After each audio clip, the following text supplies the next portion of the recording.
শুরু হচ্ছে আজকের গল্প অন্ধকারের যাত্রী। কলমে মাধবী ভট্টাচার্য। সকালে ঘুম ভাঙতে দেরি হয়ে গেছিল। অন্যদিন 6টায় উঠে পড়ে, আজ 7:30টায় ঘুম ভাঙল। ঘুম ভেঙেই ঘড়ি দেখে বুক ধড়াস করে উঠেছিল। সমীর আয়নার সামনে বসে দাড়ি কামাচ্ছিল। সুজাতাকে উঠতে দেখে হাসল অল্প। ওকে হাসতে দেখে রেগে গেল সুজাতা। ডাকলে না আমায়? এত বেলা হলো, দেখনি বুঝি? তুমি এত সুন্দর করে ঘুমোচ্ছিলে, তাই ডাকিনি। দাঁত বের করে হাসছে সমীর। সুজাতা বিরস মুখে চুপ করে রইল। সমীর কিছুই বোঝে না। সব কাজে দেরি হয়ে যাবে এখন। দেরি হওয়া সমস্যা না, শাশুড়ি খিটখিট করবেন, সেটাই ভালো লাগে না। কথা না বাড়িয়ে তাড়াতাড়ি ফ্রেশ হয়ে রান্নাঘরের দিকে ছুটল। 9:30টার ভেতরে বেরিয়ে যাবে সমীর। এর আগে কাজ শেষ করতে হবে। রান্নাঘরে ঢুকেই কিন্তু থমকে গেল। আজ আবার নমিতা আসেনি। রান্নাঘর থেকেই চেঁচিয়ে বলল, আজ আবার তুমি বাসন মেজেছ? কি করে বুঝলে? ধরা পড়ে যাওয়া মুখ করে রান্নাঘরের দরজায় এসে দাঁড়িয়েছে সমীর। বাসন সাজিয়ে রাখা দেখে বুঝেছি। ছি ছি, কেন এমন করো? ছি ছি করছো কেন? তোমার ভাবনাগুলো কিন্তু বড্ড সেকেলে। আজকাল ছেলে মেয়ে কাঁধে কাঁধ মিলিয়ে কাজ করছে, আর আমি সামান্য কটা বাসন মেজেছি বলে ছিছি করছো? তুমি ঘুমোচ্ছিলে, নমিতাও আসেনি, তাই ধুয়ে ফেললাম ওগুলো। কি এমন হয়ে গেছে?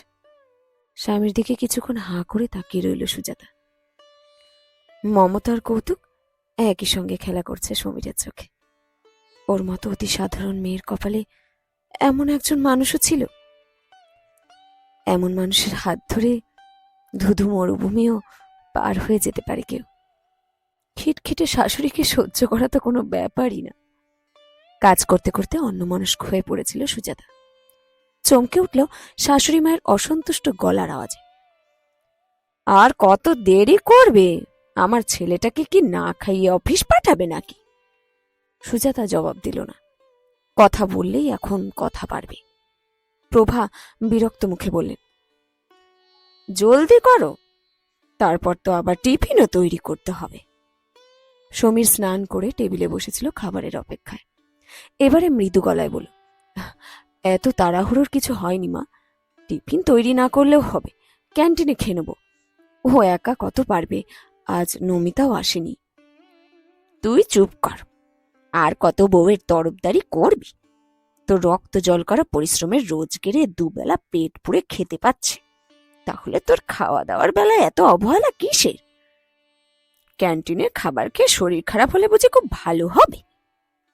তুমি চুপ করবে মা, এক্ষুনি খাবার টেবিল ছেড়ে উঠে যাব কিন্তু। সমীরের গলা থমথম করে। তোর মতো বউয়ের ভেড়া কমই দেখেছি। বতের ব্যথায় পঙ্গু না হলে আমি সব করে দিতুম, তোর বউকে কিছুই করতে হতো না। ঘাট হয়েছে আমার, আর কোনোদিন তোদের মধ্যে কথা বলতে আসবো না। আমার জায়গা কোথায় তুই ভালোই বুঝিয়ে দিচ্ছিস। লাঠি ভর দিয়ে ল্যাংচাতে ল্যাংচাতে নিজের ঘরে চলে গেলেন প্রভাদেবী। স্বামী স্ত্রীতে মুখ চাওয়াচেই হলো। সুজাতা জানে কি ভয়ঙ্কর জেদ ওই মহিলার। এখন যতক্ষণ সমীর ওনার রাগ না ভাঙাচ্ছে, ততদিন ছেলের সঙ্গে একটাও কথা বলবেন না। জানেন সমীর এতে কতটা কষ্ট পায়। বেচারা সমীর, বউ আর মায়ের মাঝখানে পড়ে কি বেহাল অবস্থা। চুপচাপ খাওয়া শেষ করে অফিসে বেরিয়ে গেল সমীর। সকালের হাসি খুশি মেজাজটা নষ্ট হয়ে গেছে ওর। স্বামীর গম্ভীর মুখখানার দিকে তাকিয়ে মায়া হচ্ছিল সুজাতার।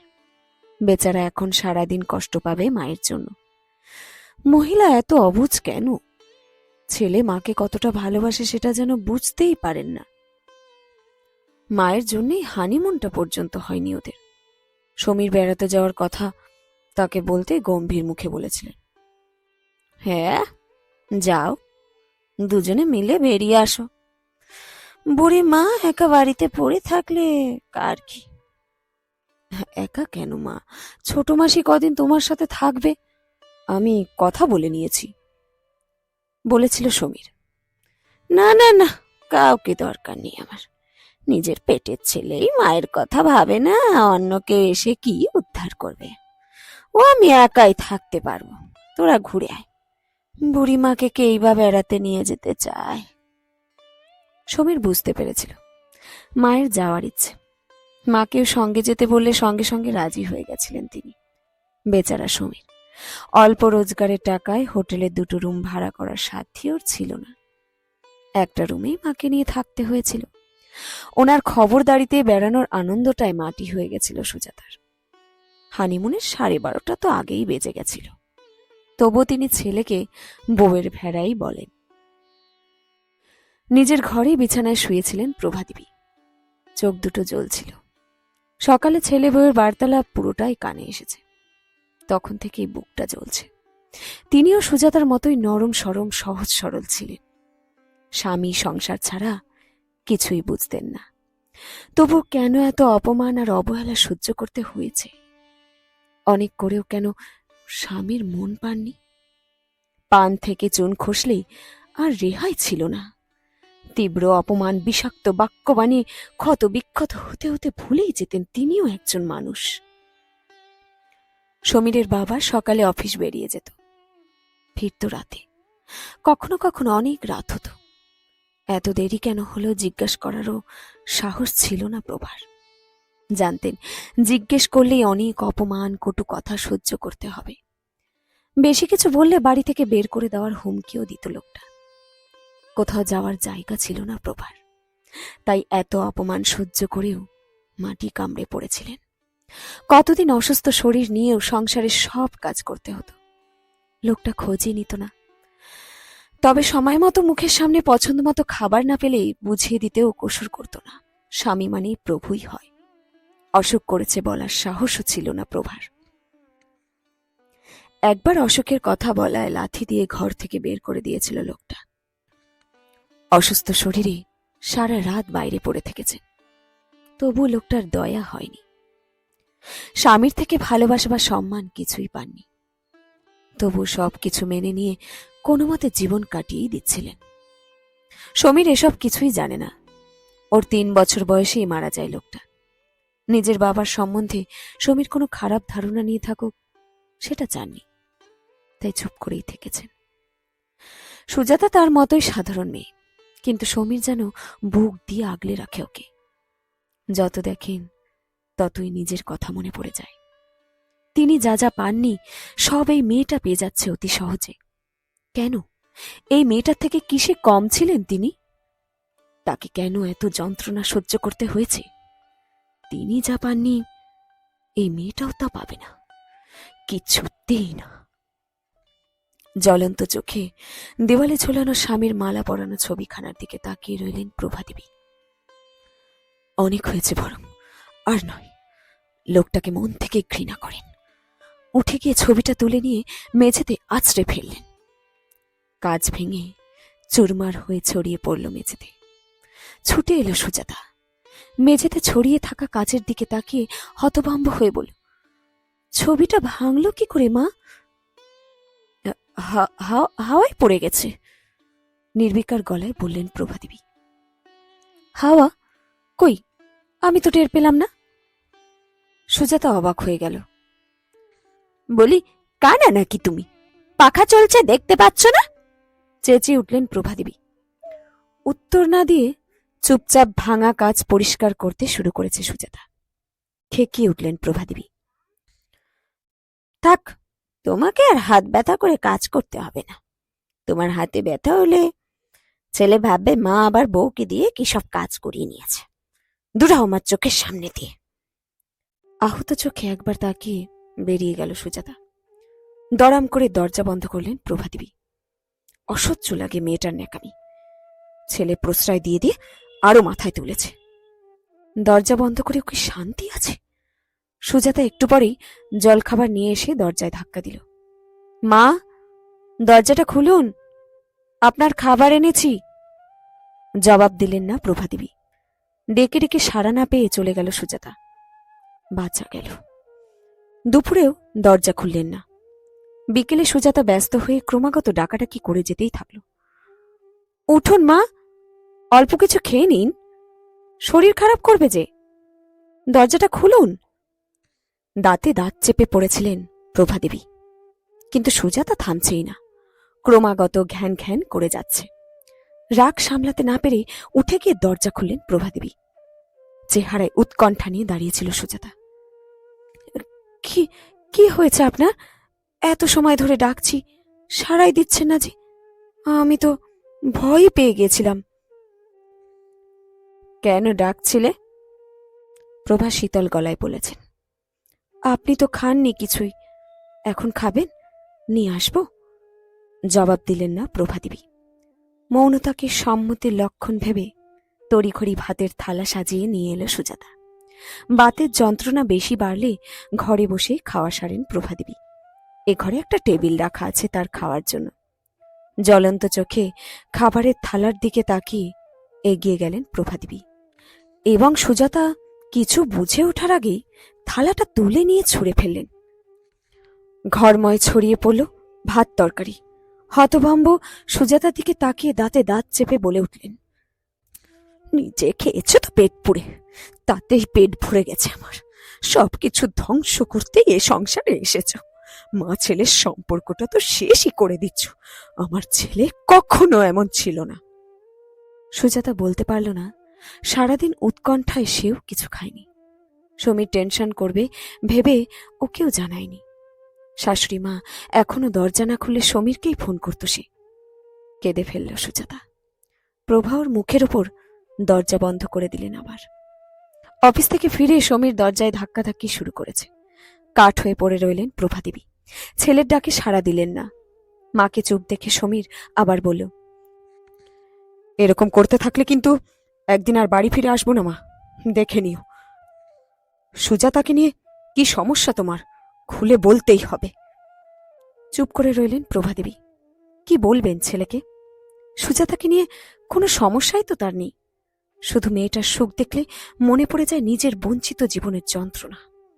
সবকিছুর জন্য দায়ী ওই লোকটা। জ্বলন্ত চোখে মেঝেতে পড়ে থাকা লোকটার ছবির দিকে তাকিয়ে রইলেন। ওর জন্যই তার মন এতটা বিকৃত হয়ে উঠেছে। ছেলের চোখে দিন দিন ছোট হয়ে যাচ্ছেন। এভাবে চলতে পারে না, এর একটা বিহিত হওয়া দরকার। গা ঝাড়া দিয়ে উঠে বসলেন প্রভাদেবী। মায়ের সাড়া না পেয়ে অসহায় সমীর ফিরে গেল। সুজাতা এখনো কাঁদছে। সেদিকে তাকিয়ে বলল, আর কত কাঁদবে? সারাদিন কিছু খাওনি, আমি কি করব বলতে পারো? মাকেও তো এত ডাকলাম, তবুও সাড়া দিল না। এতটা অবুঝ কবে থেকে হয়ে গেল মা? আমি আর পারছি না, আর পারছি না। কান্নার দমকে সুজাতা কথা বলতেও পারছে না। কান্না বন্ধ করো, ওঠো এক্ষুনি, চলো খাবে চলো, মাকেও আবার ডাকছি। সুজাতাকে টেনে ওঠাতে চেষ্টা করে সমীর। বাড়ি ফেরার পর থেকে এই অবস্থা। একদিকে সুজাতা কাঁদছে, অন্যদিকে মা দরজা বন্ধ করে বসে রয়েছে। কোন দিকে সে যায়? মা যে কেন এত খারাপ ব্যবহার করে সুজাতার সাথে। সুজাতার মনে পড়ে অফিস থেকে ফেরার পর সমীরও কিছু খায়নি। চোখ মুছে উঠে বসেছে সে। চলো তোমাকে খেতে দিই। তুমি খাওনি, মা খায়নি, আমি কি করে খাবো? কি শুরু করেছো কি? আমার কি দোষ? কেন কেন তোমার মা সহ্য করতে পারে না আমায়?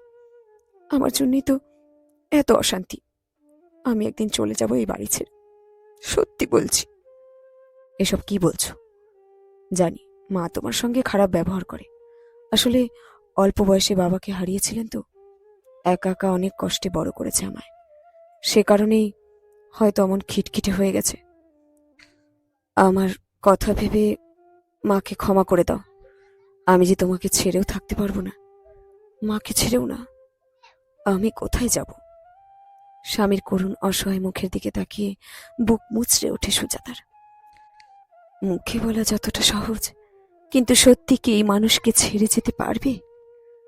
বন্ধ ঘরের ভেতরে স্বামীর ছবি কুচি কুচি করে ছিঁড়ে ফেলেছিলেন প্রভাদেবী। তারপর ওগুলো জড়ো করে আগুন জ্বালিয়ে দিলেন। যাক, ওই ছবির সাথে তার মনের ঘৃণাও পুড়ে ছাই হয়ে যাক। সব ঘৃণার আহুতি হোক এই আগুনে। সমীরকে সব খুলে বলবেন। আর কত নিজের মধ্যে বয়ে বেড়াবেন সব। যন্ত্রণা চেপে রাখতে রাখতে তো এমন অস্বাভাবিক হয়ে উঠেছেন। এমন অস্বাভাবিকতার থেকে এবারে বেরিয়ে আসতেই হবে। নিজে যা পাননি সেটা অন্য কাউকে পেতে দেখলে আর কষ্ট পাওয়া নয়, এবার থেকে আনন্দ পাবেন। একটা নিষ্ঠুর অমানুষের জন্য তার একমাত্র ভালোবাসা, তার একমাত্র ছেলে আর কষ্ট পাবে না। ছবিটা পুড়ে ছাই হয়ে যাওয়ার পর নিশ্চিন্ত হয়ে দরজা খুললেন প্রভাদেবী। সুজাতা, সুজাতা, কোথায় গেলে? ধর্মর করে বেরিয়ে এসেছে সমীর। পেছনে সুজাতা, সেদিকে তাকিয়ে মুখে হাসি ফুটল তার। বলি, আমার ঘরটা পরিষ্কার করে দিয়ে যাও দেখি, বড্ড নোংরা হয়ে আছে। সুজাতা ঘরে ঢুকে চমকে উঠল। ঘরময় কাগজ পোড়া ছাই। অবাক হয়ে বলল, কি পড়ল মা এখানে? এই নোংরা জমেছিল অনেক কাল থেকে, আজ পুড়িয়ে ছাই করে দিলাম। বড় শান্তি পাচ্ছি সেই থেকে। তোমরা দুজনে একটু বসো এখানে, একটা গল্প বলবো। এখন গল্প? কি বলছো মা? চলো চলো, খেয়ে নেবে। সমীর বিরক্ত। আগে মনের বোঝা হালকা করে নি, অনেক কালি জমেছিল যে। সমীর অবাক হয়ে তাকিয়ে রইল মায়ের দিকে। প্রভা মনে মনে গুছিয়ে নিচ্ছিলেন গল্পটা, তার জীবনের এক অন্ধকার দিক, যেটা সমীরের থেকে আড়াল করে এসেছেন। অন্ধকারের পথে অনেক হাঁটা হয়েছে, এখন ফিরতে হবে আলোর পথে, আলোর পথে। শেষ হলো আজকের গল্প অন্ধকারের যাত্রী। কলমে মাধবী ভট্টাচার্য।